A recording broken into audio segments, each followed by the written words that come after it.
In Port Charles, chaos isn't a guest, it's a resident. On the May 19, 2025, episode of General Hospital, a war decades in the making reached another boiling point as Carly Spencer and Nina Reeves reignited their bitter feud with devastating consequences. What began as a verbal sparring match quickly escalated into physical violence, forcing a confrontation that may redefine the balance of power in the Corinthos family, and the lives of two young children hanging in the balance.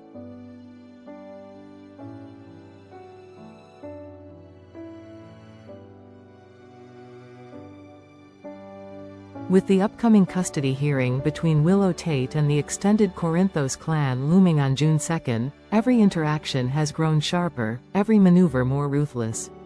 Michael Corinthos, still recovering from injuries in Germany, remains unaware that his absence has sparked a maelstrom back home.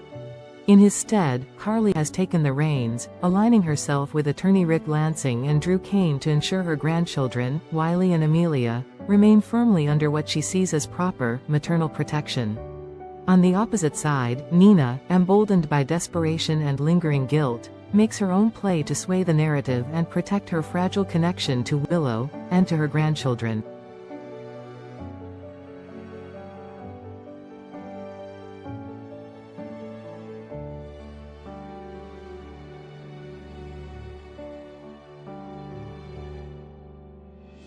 It was under these treacherous circumstances that Nina appeared unannounced at Carly's house, carrying not an olive branch but a veiled ultimatum.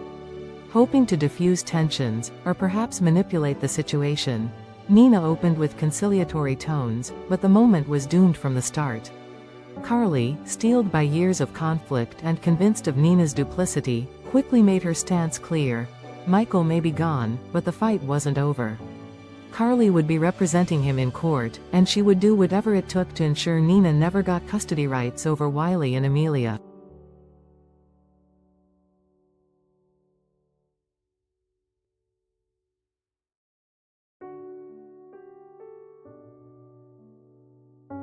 For a moment, the two women locked eyes across the living room like generals across a battlefield, decades of shared grief, betrayal, and resentment igniting in their stares. The tension fractured when Nina questioned Carly's motives, accusing her of plotting Michael's substitution for weeks. Carly, in true form, didn't flinch. She fired back with her own accusations, dredging up Nina's failures as a mother and insinuating that Willow would never be the kind of parent a child could count on. Words that would detonate everything.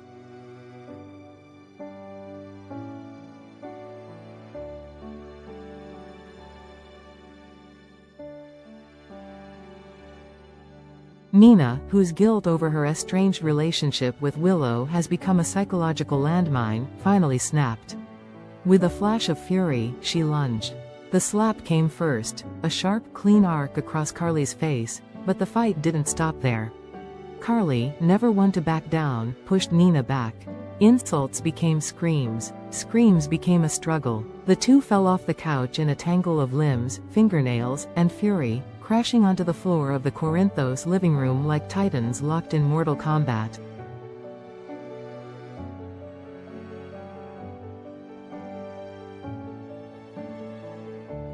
At one point, Nina, disheveled and emotionally unhinged, grabbed a decorative candle from the coffee table, raising it high above her head. It was no longer a fight. It was an attack. Carly, stunned and pinned beneath her rival, braced for impact. But fate, or perhaps something more divine, intervened. The door burst open and in came Jocelyn Jacks, Carly's daughter, who tackled Nina away from her mother in a single protective instinct. The candle clattered to the floor, unlit but still ominous in its symbolism. Without Jocelyn's timely entrance, this confrontation could have ended not in bruises but in blood.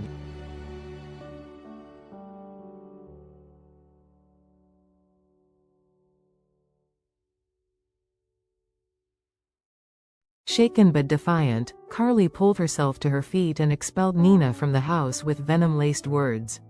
Nina, still breathless, left in silence, her face flushed not from shame but from unfinished business. Yet the emotional wreckage was undeniable.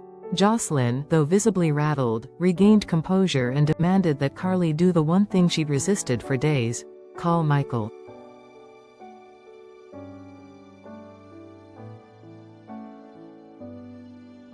Michael's voice, distant yet grounding, carried through the phone like a lifeline.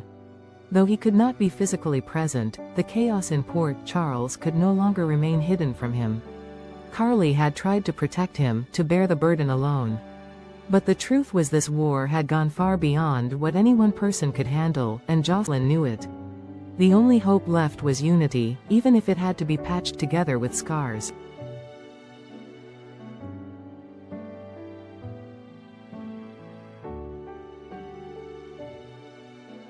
With the nurses' ball just around the corner, the timing of this explosive confrontation couldn't be worse.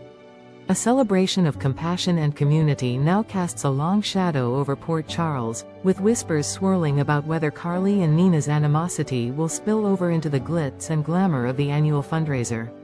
With media, hospital staff, and the entire town expected to attend, the stage is set not just for entertainment, but for more public drama.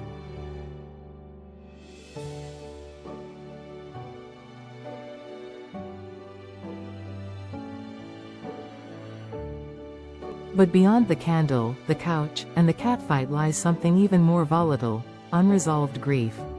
Both women have suffered tremendous losses. Carly mourns the man she once loved and the fracture in her family that Michael's absence widened. Nina continues to wrestle with the consequences of her decisions, keeping Sonny's survival a secret, manipulating her way into Willow's life, and now, nearly committing an assault out of sheer rage. Neither woman can claim moral high ground anymore. The lines are too blurred, the pain too deep, the stakes too personal.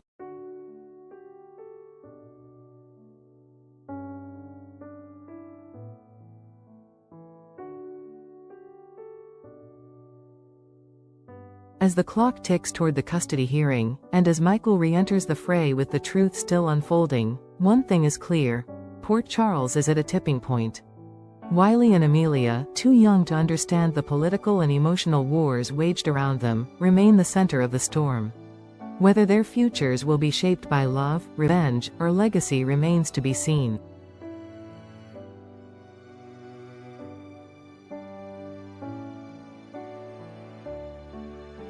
The question that lingers in the aftermath of May 19th isn't just who won the fight, but who lost the most. Nina may have been dragged out before she could land a final blow, but her intentions were etched in fire.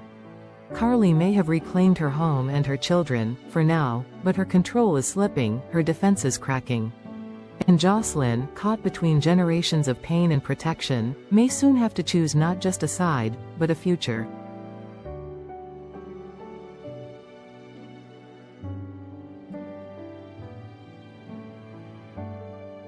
The battle lines are drawn. But in Port Charles, peace is only ever the calm before the next storm.